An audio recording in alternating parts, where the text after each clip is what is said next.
जगह के हिसाब से नक्शा तो बहुत प्यारा है। मकान इंशाल्लाह बहुत प्यारा बनेगा मेरा। अस्सलाम वालेकुम सर।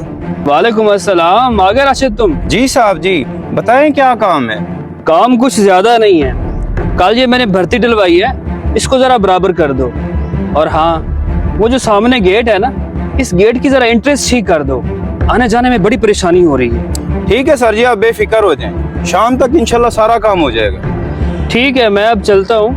बस काम में कोई कमी बेशी नहीं होनी चाहिए। शाम तक छोटा भाई आएगा, तुम्हारा काम चेक कर लेगा और तुम्हारी दिहाड़ी तुम्हें 1000 रुपये दे देगा। अल्लाह हाफिज। ठीक है सर, हो जाएगा।